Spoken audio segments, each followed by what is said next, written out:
Hello guys, mga kapatid. Magandang umaga sa bawat isa sa atin. Araw ng linggo ngayon, nagpapara kami para sa pananambahan. Pero bago ako magbihis para sa aming pananambahan, sabi ko sa inyo, ipakita ko ang injection. Ito yung injection. Ito yung ipo na ini-inject sa tuwing kami ay nagda-dialysis at 3 beses isang linggo. Pero dahil ang aking dialysis ay 2 beses lamang, ngayon na linggo ay mag-injection ako kasi marami akong extra dito na ibinigay sa hospital.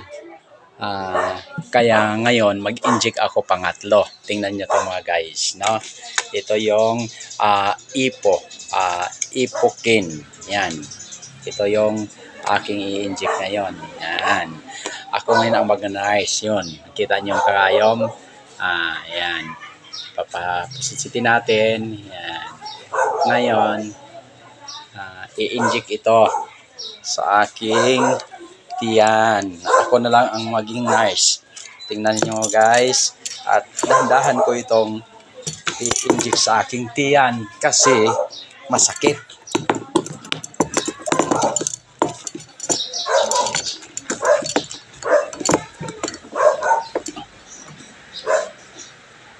Hala, hindi pala ako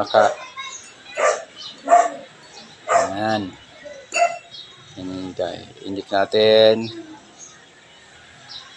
Dahan-dahan lang kasi masakit.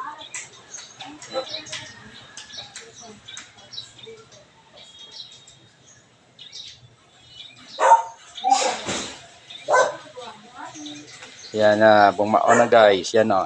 Kita nyo, bumao na. Ngayon, i-post natin dahan-dahan ang gamot. Mahapdi. Mahapdi ang gamot pag pumasok. Yan.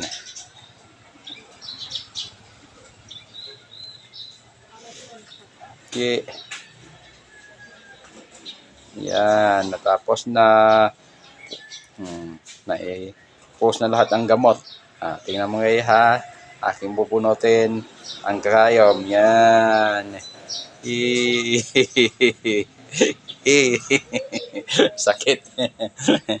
Yan po ang pag-i-inject nitong ipo, no?